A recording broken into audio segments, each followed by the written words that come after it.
Welcome दोस्तों, इस video में बात करेंगे सोशल मीडिया की वायरल खबरें जुड़ी हुई हैं इजराइल से। जी हां, फालिस्तीनी मुसलमानों के ऊपर इजराइलियों का और उनकी सेना का जो आतंक था वो देखा गया जुम्मे के यानी अलविदा जुम्मे के दिन, जहां मस्जिद अल अक्सा के अंदर घुस करके इजरायली सेना ने जिस तरीके से मुसलमानों के ऊपर हमले किए हैं। वीडियो तो वायरल हुई, खबरें भी बहुत आई। इसके हवाले से अभी क्या अपडेट है वो शेयर कर देंगे। साथ ही साथ शेयर करेंगे आपके साथ अर्नब गोस्वामी को एक बहुत बड़ा झटका लगा है यूनाइटेड किंगडम यानी यूके में। शेयर करेंगे आपके साथ सबसे पहले खबर जो कि असल जुड़ी हुई है इजराइल से और फालिस्तीन से, यानी इजराइल की सेना ने जिस तरीके से फलस्तीनी मुसलमानों को मस्जिद अल अक्सा में घुस करके मारा और पीटा है। तरावी की नमाज पढ़ रहे थे वो जुम्मे यानी अलविदा जुम्मे के दिन, और इजरायली सेना ने घुस करके उनके साथ जो जुल्म किया है। खबर तो वायरल हुई है, लेकिन बता दें कि इजराइल कोई मुल्क नहीं है। उन्होंने ताकत के बल पर जिस तरीके से फलस्तीन पर कब्जा किया है, अब उनकी निगाह जेरूसलम पे है और उसको वो अपना कैपिटल बनाना चाहते हैं। लेकिन उसका ईस्ट जेरूसलम पैलेस्टाइन के कब्जे में, जिसको कब्जा करने के लिए इजराइल पूरी कोशिश कर रहा है और वहां पर अपने लोगों को भेज करके वहां पर रहने की सलाह देता है। और ऐसे करके ताकत और टेररिज्म के बलबूते पर पूरी तरीके से फलस्तीनी मुसलमानों के ऊपर जिस तरीके से वो जुल्म करते हैं, उनके घरों को तोड़ देते हैं। इन्हीं सारी चीजों पर आवाज उठाई जाती है। हर अलविदा जुमे के दिन दुनिया भर से आवाज उठाई जाती है। फलस्तीनी मुसलमान भी इसको लेकर के विरोध करते हैं, प्रोटेस्ट करते हैं। यही प्रोटेस्ट उस दिन भी होने वाला था, लेकिन जिस तरीके से इजरायली सेना ने घुस करके जिस तरीके से फलस्तीन के मुसलमानों को जिस तरीके से जबरदस्ती उनके साथ जो सलूक किया है, मारा है, पीटा है, 200 से ज्यादा लोग वहां पर जख्मी हुए हैं और 100 से ज्यादा लोग हॉस्पिटलाइज्ड हुए हैं। खबर कल तक भी यही आ रही थी कि कैसे इजरायली सेना ने फलस्तीनी मुसलमानों के ऊपर जिस तरीके से पिछले 50 से ज्यादा सालों से यह जो कॉन्फ्लिक्ट चला जा रहा है, और एक ज़ायनिज़्म जो कि एक ऐसी मूवमेंट है जिसको ज्यूइश लोग भी सपोर्ट नहीं करते, उनके मुताबिक वो एक कंट्री बनाना चाहते थे इजराइल को, और जेरूसलम को बनाना चाहते थे इजराइल का कैपिटल, जो कि इस्लाम का भी तीसरा बड़ा हिस्सा है।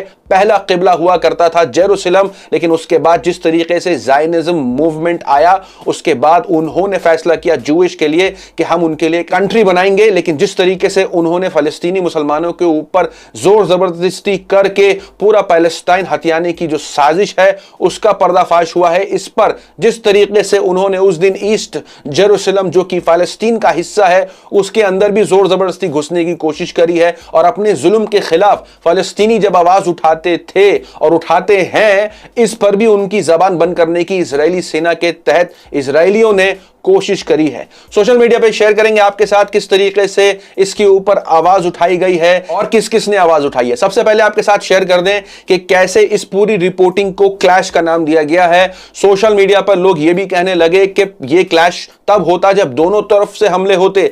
आप रबर बुलेट का इस्तेमाल कर रहे हैं, आप टीयर गैस का इस्तेमाल कर रहे हैं, और इसको क्लैश बोलते हैं, जहां पर निहत्ते मुसलमानों को जो तरावी की नमाज पढ़ने मस्जिद में थे उनके ऊपर हमले को आप क्लैश का नाम देते हैं। रिपोर्टर बीबीसी ने, द गार्जियन ने जो रिपोर्टिंग करी, इसको लेकर लोगों ने काफी आवाज उठाई कि एक तरफा हमले को ये जिस तरीके से क्लैश का नाम दे रहे हैं, इसकी रिपोर्टिंग पर लोग सवाल उठाने लगे। यही नहीं, सऊदी अरब ने रिजेक्ट किया है इजरायली के उस प्लान को जो वो जिस तरीके से ईस्ट जेरूसलम के ऊपर अपना कब्जा, अपनी बढ़त बनाने पर तुला हुआ है। सऊदी अरब ने इस पूरे प्लान को खारिज किया, इसके खिलाफ आवाज उठाई। दुबई, जिसने पिछले साल ही इजराइल के साथ अपने ताल्लुकात सही किए हैं, उसने इस हमले के ऊपर अपनी आवाज उठाई। साथ ही साथ इजिप्ट ने भी आवाज उठाई, साउथ अफ्रीका ने भी आवाज उठाई, और इसको लेकर के यूएन ने भी यही कहा है कि वो जो ईस्ट जेरूसलम है वो फलस्तीनी मुसलमानों का है, उसके ऊपर जबरन कब्जा ना किया जाए। अपने पड़ोसियों के ऊपर ऐसा जबरन कब्जा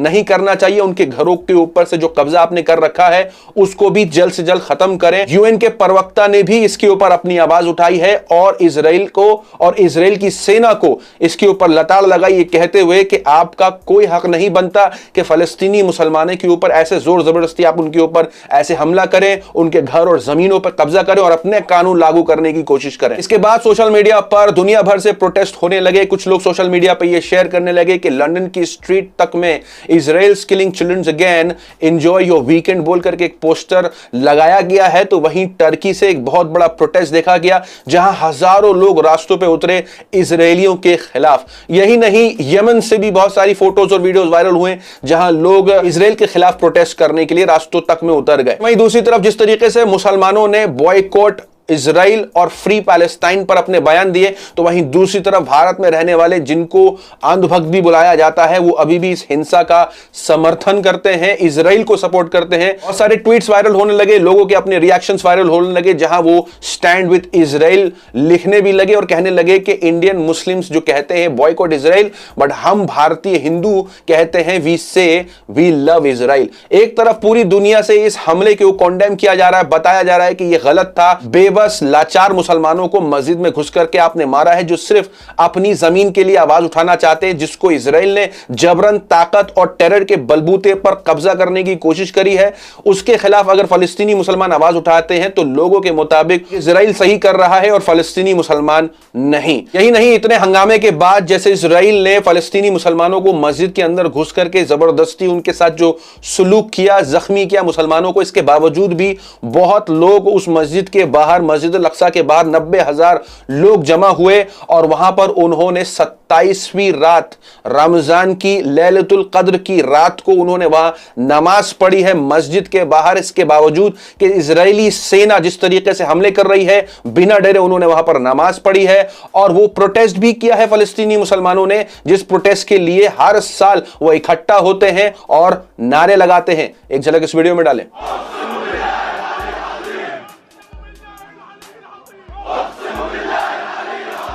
वहीं दूसरी तरफ शेयर करेंगे आपके साथ अर्नब गोस्वामी से जुड़ी खबर। अर्नब गोस्वामी की और उनके चैनल की जो बेइज्जती इंटरनेशनल लेवल पर हो रही है, जो वो शो करते हैं पूछता है भारत, उसकी इतनी किरकिरी हो चुकी है इस वक्त कि यूके ने उनके इस शो को यानी चैनल को ही ऑफ एयर कर दिया। इसको शेयर किया है आबिर अल वास्ता ने, जो कि डॉक्टर है, एनडीटीवी को अपना इंटरव्यू भी दे चुके हैं, एक जेन्युइन सोर्स है जिनसे यह पता चलता है कि कैसे रिपब्लिक भारत अब यूके में नहीं चलता। और उसके पीछे की वजह जो पिछली बार की खबर है, जहां दिसंबर के महीने में 2020 में कंप्लेन आई थी यूके ब्रॉडकास्टिंग की तरफ से, कैसे पूछता है भारत शो में अर्नब गोस्वामी के उस शो में पाकिस्तानी बच्चों तक को टेररिस्ट बुला दिया गया था।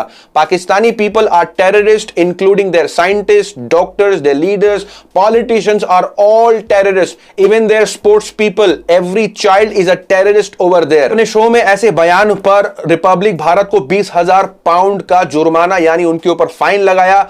ऑफकॉम ने, जो कि यूके की एक ब्रॉडकास्टिंग कंपनी है जो नजर रखती है कि कौन मीडिया हाउसेस क्या कर रहा है, पिछली बार 20,000 पाउंड का झटका लगा था, लेकिन अभी उससे बड़ा झटका यह है कि उनके चैनल को ही हटा दिया गया है, यानी रिपब्लिक भारत अब यूके में नहीं देख सकते। उनका शो जो कि पूछता है भारत, उस पर जिस तरीके से गंदगी मचाई जाती है, दूसरे समुदायों के खिलाफ जिस तरीके से नफरत फैलाई जाती है, इस वजह से अर्नब गोस्वामी को एक बहुत बड़ा झटका लगा है। और इस झटके की खबर खास तौर पर इंडियन मीडिया में बिल्कुल भी नहीं देखने को मिल रही है। जिस न्यूज एजेंसी ने इस खबर को कवर किया है वो है बिज एशिया, यानी भारत में जितनी भी मीडिया हाउसेस हैं वो इस पर चर्चा नहीं कर रहे, क्योंकि हर मीडिया हाउसेस का असल वही काम है, वो नफरत ही फैलाते हैं दूसरे समुदायों के खिलाफ, दूसरे लोगों के खिलाफ। तो वो जाहिर सी बात है इस खबर को कवर वो बिल्कुल भी नहीं करेंगे। इसलिए इस खबर को लेकर चर्चा भारत में नहीं है, लेकिन इंटरनेशनल मीडिया में इसको लेकर चर्चा है, जहां रिपोर्ट के अनुसार अर्नब गोस्वामी के चैनल रिपब्लिक भारत को यूके से ऑफ एयर कर दिया गया है। सोशल मीडिया पे इन सारी खबरों को लेकर के क्या है आपकी राय, कमेंट में जरूर बताएं। मिलते हैं आपसे अगली वीडियो में, तब तक के लिए अपना ख्याल रखें।